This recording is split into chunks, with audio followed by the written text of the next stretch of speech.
नमस्कार, आदाब, स्वागत है आपका ISPC संगम में। और हमारे इस स्पेशल आशीर्वाद सीरीज़ में, है ना, पढ़ाई आपने जो की है कर ली है, बहुत अच्छी बात है। हमारी तरफ से आशीर्वाद लीजिए। UPPCS में जो बहुत ही महत्वपूर्ण सवाल हैं जो बार बार पूछे जाते हैं, उसको हम छोटा छोटा कैप्सूल बना के आपको दे रहे हैं। आपको इसको घोटना है, कान में ढक्कन डालिए, इसको 2x पे लगाइए और 2 बार 5 बार 10 बार देख जाइए। छोटे छोटे वीडियोज़ हैं बट सवाल इसको से आपको पक्का पक्का मिलेगा ही, ठीक है। ये हमारे इन्वायरमेंट का दूसरा पार्ट है। इन्वायरमेंट का हमने एक पार्ट पहले कर लिया। देखिए, जितना भी पहले हमने पढ़ा ना, उसके पहले एक मेजर डेवलपमेंट ये हुआ था। 1948 में IUCN का गठन हुआ था और ये दुनिया का सबसे पुराना और सबसे बड़ा एनवायरमेंट नेटवर्क है। इसका हेडक्वार्टर कहाँ है? स्विट्जरलैंड में है। IUCN का हेडक्वार्टर कहाँ है? स्विट्जरलैंड में। बना कब था? 1948 में। ये सब याद रखने वाली बातें हो गई, ठीक है। और इसने बाद में बहुत सारे संगठन को बनने में मदद भी किया, जैसे WWF, ठीक है। और ये एडवाइस भी करता है बहुत सारे बाद में बने संगठन को, जैसे साइड, CBD, UNFCCC, UNEP, सबको। और IUCN क्या जारी करता है? रेड लिस्ट, कि कौन से एनिमल जो हैं एंडेंजर्ड हैं, ठीक है। ये ध्यान देने वाली बात थी। बाकी हमने तो अभी पहले ही पढ़ा है कि साइलेंट स्प्रिंग रैचल कार्सन का इससे था, 1962 में हुआ था। इसमें दिखाया गया था कि DDT से किस तरीके से DDT फूड चेन में एंटर कर रहा है और इससे किस तरीके से एनवायरमेंट को डैमेज पहुंच रहा है। 1972 में क्लब ऑफ रोम की बात हुई थी, limits to the growth report था, जिसमें इन्होंने बताया था कि एक सीमा के आगे ग्रोथ जो है, डेवलपमेंट जो है, वो पॉसिबल नहीं है, ठीक है। 1972 में UN conference on human and development हुआ था। स्टॉकहोम डिक्लेरेशन भी इसको बोलते हैं, और ये पहला इंटरनेशनल डिक्लेरेशन था इसके लिए। और इसके फलस्वरूप हमारे UNEP का इस्टेब्लिशमेंट हुआ 1972 में, ठीक है। और इसी के पैरेलल, चूँकि सारी जगह मतलब दुनिया में भी तो जब इंटरनेशनली कोई चीज़ होती है तो बाकी दुनिया के देश भी हैं जो अपने यहाँ इसके समानांतर कुछ ना कुछ कानून बनाते जाते हैं। तो इंडिया में भी उस टाइम पे जो है वाइल्ड लाइफ प्रोटेक्शन एक्ट बनाया गया था इस कॉन्फ्रेंस के बाद से, ठीक है। और 1985 में इंडिया में क्या बना था? मिनिस्ट्री ऑफ एनवायरनमेंट, ये भी आप याद रख सकते हैं। फिर हमने ऊपर देखा था कि 1987 में ब्रूटलैंड कमीशन था। ब्रूटलैंड कमीशन क्या था? बेसिकली ये UN का कमीशन था, UN commission on environment and development, WCED इसको भी बोलते हैं शॉर्ट फॉर्म में। और इसने टर्म कॉइन किया था सस्टेनेबल डेवलपमेंट का। इनका रिपोर्ट था आवर कॉमन फ्यूचर, ठीक है। फिर 1988 में IPCC का गठन हुआ, इसको ध्यान रखेंगे आप। IPCC कैसे बना था? ये world meteorological organisation plus UNEP, ठीक है, इस दोनों का मिला के ये स्टडी करती हैं। और बेसिकली एक साइंटिफिक बॉडी है जो कि स्टडी करते रहती है, ठीक है। और ये क्या करती है कि अपना रिपोर्ट पब्लिश करती है, तो इसकी रिपोर्ट की काफ़ी वैल्यू होती है। तो देखिए, इसका 6th रिपोर्ट जो है 2022 में पब्लिश हुआ था, ठीक। 1992 में क्या बनता है आपका? United nation conference on environment and development. अभी हमने देखा था कि पहले एनवायरनमेंट की बात हो रही थी, फिर डेवलपमेंट की बात हुई है। इसको अर्थ समिट के नाम से भी जाना गया था, रियो कॉन्फ्रेंस हुआ था। अब देखिए, यहाँ से अब ध्यान देने वाली बात है। यहाँ पे क्या होता है कि 3 महत्वपूर्ण डॉक्यूमेंट यहाँ पे रिलीज होते हैं। Rio declaration on environment and development, एक होता है एजेंडा 21, और तीसरा होता है फॉरेस्ट प्रिंसिपल। ये 3 इंपॉर्टेंट जो है आपके डॉक्यूमेंट रिलीज़ किए जाते हैं। और यहीं पे GEF, ठीक है, ग्लोबल इन्वायरमेंट फैसिलिटी, इसको लॉन्च किया जाता है। क्योंकि इन्वायरमेंट पे अगर हम काम करेंगे तो उसके लिए फंडिंग होनी चाहिए ना भाई। कोई काम करने के लिए पैसा चाहिए ना, तो पैसा कैसे आएगा? इसके लिए एक फंड बनाया गया, GEF, ठीक है। और यहाँ पे डेवलपमेंट और इन्वायरमेंट को साथ में जोड़ दिया गया था, ये बात थी, ठीक है। और 3 लीगली बाइंडिंग एग्रीमेंट भी थे इसके साथ, ठीक है। तो लीगली बाइंडिंग एग्रीमेंट कौन कौन से थे? UNFCCC, ठीक। और दूसरा था UNCBD, और तीसरा था UNCCD। अब UNFCCC थे का क्या था? 1992 में साइन हुआ, 1994 में फोर्स में आया था, लीगली बाइंडिंग नहीं था। ये एक बेसिकली इसमें नेगोशिएशन होता है, ठीक है। तो नेगोशिएशन होता है इसके, और इसका जो भी मीटिंग होता है ना, उसको COP बोलते हैं उसको, parties to conventions meet annually. ये हर साल मिलते हैं, ठीक है। तो इसमें हम देखते हैं जो महत्वपूर्ण इसकी मीटिंग थी उसको जानना जरूरी है। जैसे देखिए, इसमें 1997 में क्योटो प्रोटोकॉल, COP थर्ड, यहाँ पे एक प्रोटोकॉल लागू किया गया जिसमें ये बोला गया कि ग्रीन हाउस गैस जो है उसको हम कट करेंगे।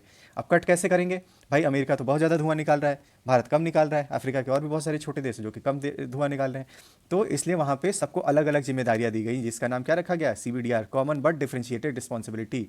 कॉमन है लेकिन अलग अलग है सबके लिए। इसके 3 वो थे, तरीके थे: clean development mechanism, joint implementation और इमिशन ट्रेडिंग। आप नाम याद रख लें बस, बाकी इसके डिटेल में जाने की जरूरत नहीं है।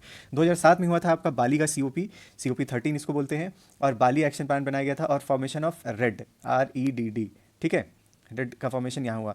2012 में दोहा, COP 18, इसमें एग्रीमेंट जो था, agreement to extend the Kyoto protocol till 2020, Kyoto protocol को 2020 तक के लिए बढ़ा दिया गया, ठीक है। 2013 में वार्सो में हुआ COP 19, जिसमें रेड प्लस की बात की गई, ठीक है। मतलब कि सिर्फ कार्बन को कम ही नहीं करना है, कार्बन को नेगेटिव भी करना है, ठीक है। वो कैसे करेंगे? फिर वार्सा मैकेनिज्म बोला गया, इसमें क्या बोला गया कि aid to developing nations to cope with loss and damage. जो डेवलप कर रही है ना नेशन, ठीक है, जैसे इंडिया डेवलपिंग नेशन है या बहुत सारी छोटी कंट्रीज हैं जो कि डेवलपिंग नेशन है, तो उनको क्या होगा कि अगर वो इन्वायरमेंट पर काम करेंगे तो उनका डेवलपमेंट हैम्पर होगा। तो उससे उसको कंपनसेट करने के लिए डेवलपिंग कंट्रीज़ को एक वार्सा मैकेनिज्म की शुरुआत की गई। उसके बाद से फिर महत्वपूर्ण जो है 2015 का हो जाता है पेरिस का COP21। इसमें क्या हुआ, limiting global warming to well below 2 degree centigrade compare to pre industrial level.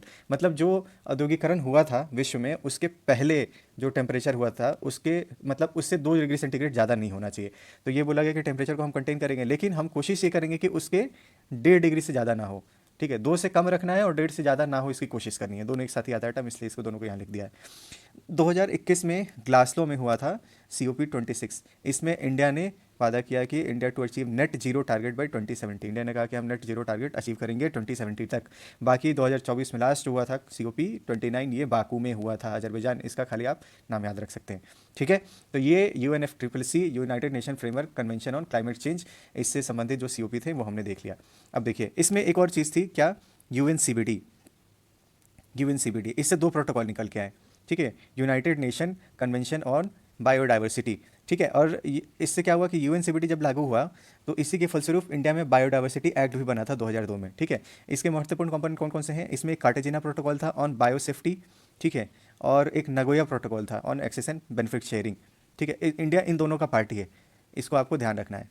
अब इसको डिटेल देख लेते हैं। देखिए कार्टेजिना प्रोटोकॉल जो था 2000 में आया था, इसमें क्या था, for living and modified organisms.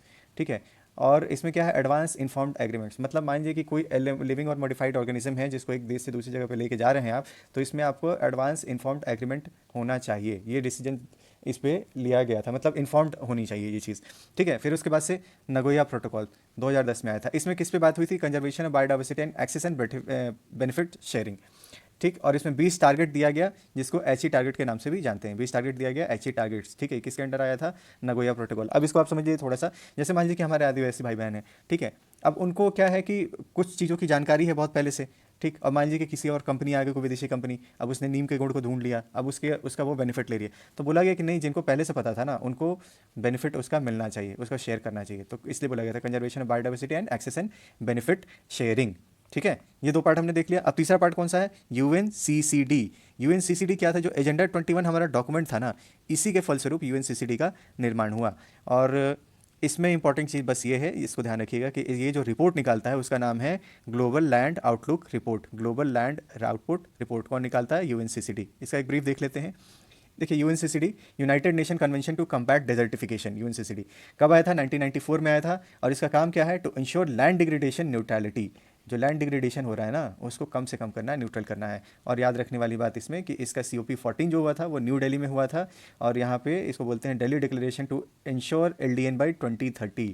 मतलब 2030 तक लैंड डिग्रेडेशन न्यूट्रलिटी तक हम पहुँचेंगे।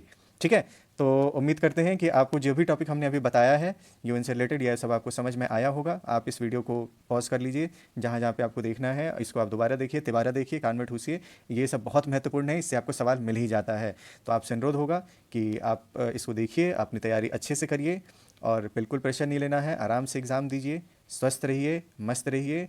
और हमें थोड़ा मोटिवेशन भी चाहिए होता है, तो कृपया थोड़ा कभी लाइक, शेयर, कमेंट, सब्सक्राइब ये सब भी करते रहा करिए, ताकि हमारा भी मोटिवेशन बना रहे, है ना।